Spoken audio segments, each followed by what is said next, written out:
Guys, what's up? Today we talk about the movie Venom from 2005. Actually, this was supposed to be an episode 5 for B-Wave Theater, but I had food poisoning. I can't go through with the commentary, so I'm going to do a video version. Still have that food poisoning. But what I can tell you about this movie is that I highly enjoyed this movie. Um, I love the environment. They really take advantage of the bayou, the Everglades, of the swamp area, dark, dark Everglades, fogginess, the moon, like small town. So it really works. The movie is about this old, like it starts with this old voodoo priestess woman pulling out a suitcase, and you don't know what's inside the suitcase until later you find out that it was these black snakes, right?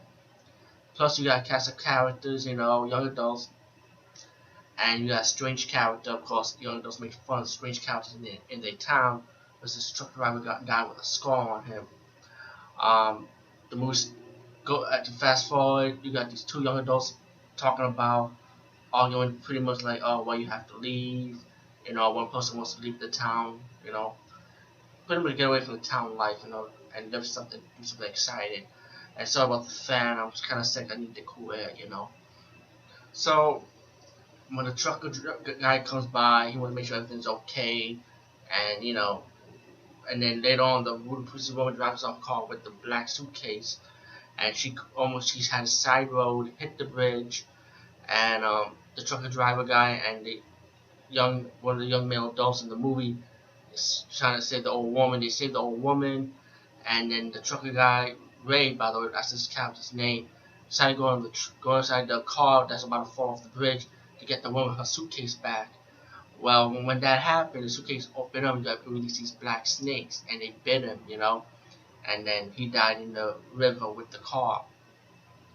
And also, the old woman died anyway, and you find out that Meg Good's character, Cece, that was her grandmother, who was a voodoo priestess, and she had that shocked look in her face when she talks about the suitcase. Killed each of the young adults start dying one by one, or as in groups, as Ray comes back from the dead thanks to the Venom snakes, and you find out later in the movie that these Venom snakes is like essence of evil from human souls, pretty much. And the reason why the snakes were put in a suitcase so they would not escape, pretty much. And and the reason in the history of this is like when the young adults end up going to Cece's house, she explains that how the woman removed that evil essence out so the souls could be moved on.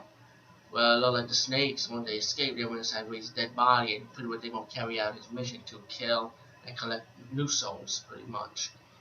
And while Ray drives the truck, he comes to the house, he can't get in, and so he's going to start killing people, whoever's in the house, but they need to come out. Then you get the other two young adults that have come into the house, and they have to survive against Ray in the house. Pretty much like cabin in the woods, you got swamp in the woods. Like how let me try to rephrase that. Cabin in the woods, house in the swamp. How about that? See, if you can do a sequel, cabin in the woods with house in the swamp. Because the second scary environment placed in a horror movie will be the swamp, while the first will be the woods. You get it? Yeah, I know it's kind of stupid, but besides that, you got the survivors who has to stay in the house, and Cece finds a way. Like they talk about, okay, the blonde girl talk about how can you stop him, and Cece explains she can, but she just kind of slow him down for them to escape by making a voodoo doll. So they need a doll out of a body of one of the victims, who happens to be Ray's son, the cool guy of the town who died during when Ray was killing around the house, pretty much. So they use his body, while Ray has a way of trying to get into the house by towing the house out, breaking the house apart, so he can get into the house, so the spell doesn't affect him. He kills Cece. Of course, he kills a few people before that, and now the kids have to escape. Then you end up getting two survivors, the young adult male character and the young heroine, and they go to the tomb, to like pretty much try to survive against Ray. And Ray attacked one of the guy, attacked the young adult male, while the female hiding in the tomb. And Ray puts the dead body of her ex-boyfriend, in the tomb too, thinking he was dead and he was alive. And Ray sensed somebody was breathing, So while Ray was going for her underneath the tomb, he ended up going for the boy instead because the boy decided to protect her. He decided to admit that he was still alive and he died in the process. And then you have the battle with the heroine, the blonde white chick, of course. You know, most of these horror movies, the blonde white chick has to become the survivor as she fights Ray one on one, battling him out in the tomb.